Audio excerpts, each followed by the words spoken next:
السلام علیکم و رحمت الله تعالی و برکاته. دوستان عزیز، روز سعید جمعه را بر هر یک از شما مبارکباد میگم. خداوند سربلند باشه. برادران عزیز و گرامی قدر، روز سعید جمعه را به هر یک شما تبریک و تهنیت میگم و خواهان هستم که خدای مهربان زنده و سربلند باشه، خوشی های زندگی نصیب روزتون گرداند. آمین آمین.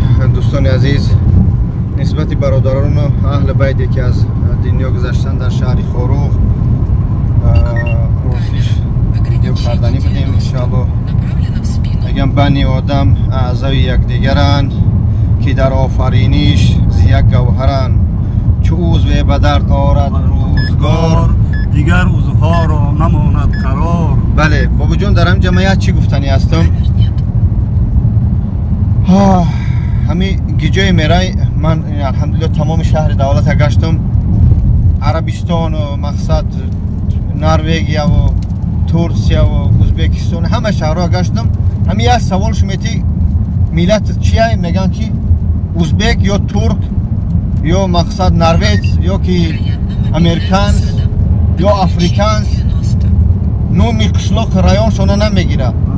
اما یک بدی کار در همین مردم ما، در خلق ما یک چیز در همین قلب موجود شده، یا همین جا کردیان، یا که چقدر استاد گفت در همین هزار سالهای اخیر چقدر تاجیک کشتیان ترسوندیان که در همین کوهسار بجا شدگی یک گپش میگوی نمیگه که من تاجیکم، یا ترس در دل شای. باید ما فخر کرده بابا جان، یعنی که با یک سری بلند بگیم که ما الحمدلله مسلمانیم، بعدی تاجیکیم، ما تاجیک هستیم، با فخر کرده. متاسفانه بعد ای غرمم، ای کلابم، ای بخترم، ای قرغنم، مقصد از بدخشان، از ونج، یعنی محل بازیمو. یعنی دوستان عزیز، تعزیه بیان میکنم به اهل بیت برادران و خواهرانی که از دنیا گذشتن. پروردگار صبر جمیلشتون بتیه. شما یک پاره قلب ما هستی. الله شاهده که این همی یک دو هفته اخیره ببینه از زلزله که در ترکیه و سوریه شد برادران مسلمان، همچنین این ای واقعه که در طویل دره، در نایه سنگوار و در این ای خاروق شد در پامیر، یعنی همش از نشانه های قیامت هستند. این حاضر قطعی بابی رفته سوده ما یک برادر نزدیکترین ما از دنیا گذشته، در حقش دعاگو باشه. یک من اون چا گفتن نمیتونم مازیرشه. پروردگار رحمت مغفرت کنه. بچه که یاش فرزندک خورد سال داشت، ببینه که حیات هیچی نیست. پیغمبر خدا صلی الله علیه و آله میگه که وقتی که نشانه های قیامت میشوند، همچنین زلزله ها میشوند، همچنین بنده ها یعنی امت من یوشمری از سر میشن. 40 50 30 25 بچه که 30 و چند ساله بود با فرزندور بابا جان چی گفتنی هستم با این فرزندکاش. خدای مهربان پدر شما را جنت الفردوس نصیب روزش بگرداند. دعاگو هستیم.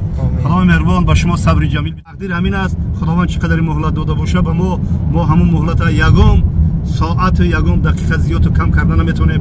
باید به این ما باور داشته باشیم، ایمان داشته باشیم. میگن که عمر آدم قیمت است و لیک در بازار نیست. عمر آدم قیمت است، چقدر قیمت است، نه که در بازار نیست، خرید کردن نمیشود.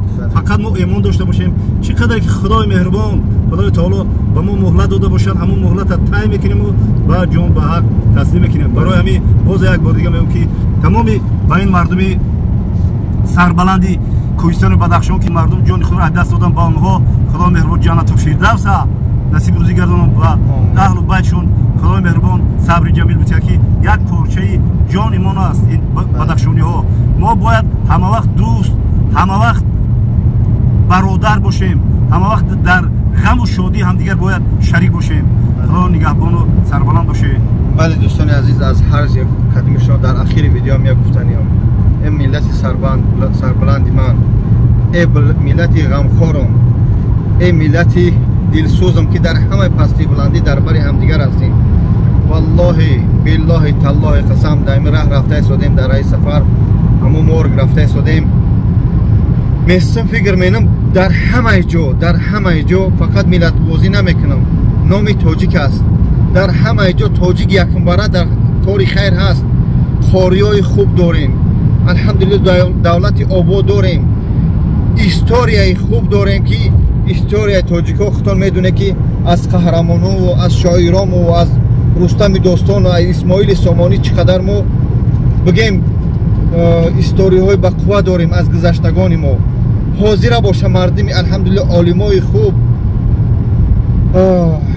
чунон қориҳое дорем ки дар овозшон тамоми вуҷудат мереза, тамоми вуҷуд об мешава.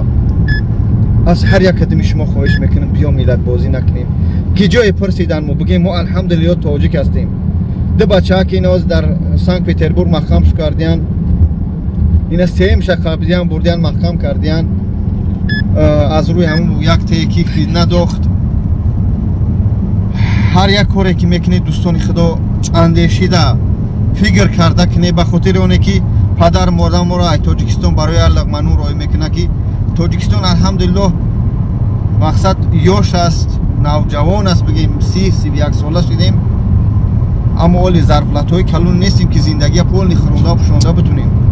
фақат хоҳиш мекунам омаде барои як ноланун фикри зани фарзанд бакунӣ. медонам як кас ки номуси тоҷика задиват мекуна, як кас ки дар номуси мусалмону тоҷик мераса бояд ҷазоша додан дар кор, аммо ҷазош ҳам ҷои хича дорад.